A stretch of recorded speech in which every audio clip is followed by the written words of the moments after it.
10ই November 2025 আজকের দিনে কোন কোন ব্যবসার ক্ষেত্রগুলো সর্বাধিক সুবিধা প্রাপ্তির সুযোগ থাকছে সে সম্পর্কে আলোচনা করব।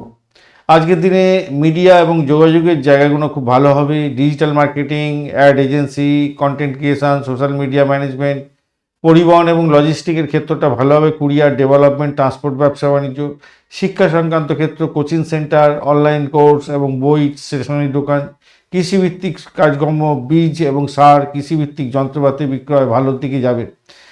সেটা সকাল থেকে 1টা 3 মিনিট পর্যন্ত সময়টা অত্যন্ত ভালো এই সমস্ত ক্ষেত্র। দুপুরবেলা 1টা 3 থেকে 6টা 48 মিনিট সন্ধ্যা পর্যন্ত সময়টায় দেখা যাচ্ছে যেগুলো হচ্ছে গিয়ে খাদ্য পানীয় রেস্তোরাঁ যেগুলো আছে, ক্যাফে, দুগ্ধ জাতীয় দ্রব্য, মিষ্টি, মিষ্টির দোকান আর কি, রান্নাঘরের সামগ্রী, ফার্নিচার, হোম ডেকার এবং রিয়েল এস্টেটের ব্যবসা বাণিজ্য ভালো চলবে। জল সংক্রান্ত, মিনারেল ওয়াটার, ফিশারি, অ্যাকোরিয়াম এবং সুইমিং পুল সংক্রান্ত যন্ত্রপাতি, এছাড়া কসমেটিক গুডস এবং মা শিশুদের পণ্য, সেলুন এবং স্পা খুব ভালো চলবে। সন্ধ্যাবেলা 6টা 48 মিনিটের পর থেকে সারারাত্রি যেটা দেখা যাচ্ছে, দই, দুধ, পনির, কৃষিভিত্তিক কাজকর্ম, কৃষি পণ্য এবং রত্ন ব্যবসা বাণিজ্য, সোনা রূপার ব্যবসা বাণিজ্য, বই, পূজার সামগ্রী, ধর্ম প্রতিষ্ঠানের সামগ্রীর ক্ষেত্রে ভালো হবে। ব্যাংকিং সেক্টর, বিমা এবং দীর্ঘমেয়াদী বিনিয়োগের ক্ষেত্রে ভালো হবে। তবে মাথায় রাখবেন 12টা 45 মিনিট পর্যন্ত সময় বড় ঝুঁকি এড়িয়ে চলবেন।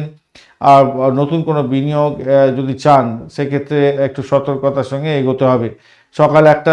সকাল থেকে 1টা 3 মিনিট পর্যন্ত ডিজিটাল, পরিবহন, শিক্ষা, কৃষিটা ভালো। 1টা 3 মিনিট থেকে 6টা 48 মিনিট পর্যন্ত খাদ্য, গৃহ সংক্রান্ত ক্ষেত্র, স্বাস্থ্য, জল সংক্রান্ত ক্ষেত্র কোনো খুব ভালো। এবং 6টা 48 মিনিটের পর থেকে দুগ্ধ, রত্ন, শিক্ষা এবং আর্থিক ব্যাপারে ভালো ফল পাওয়ার সম্ভাবনা থাকবে। ধন্যবাদ বন্ধু, ভিডিওটি দেখার জন্য। লাইক, শেয়ার, কমেন্ট অবশ্যই করবেন। চ্যানেলটি আপনাদের সমস্ত ভিডিও, এই ধরনের ভিডিওগুলো পেতে অবশ্যই চ্যানেলটি সাবস্ক্রাইব করে রাখুন। বন্ধু সঙ্গে থাকুন, ভালো থাকুন। বার্ষিক রাশিফল 2026 এবং নক্ষত্রফল, বার্ষিক নক্ষত্রফল 2026 অলরেডি দেওয়া হয়েছে, অবশ্যই দেখবেন, কাজে লাগান বন্ধু। সঙ্গে থাকুন, ভালো থাকুন।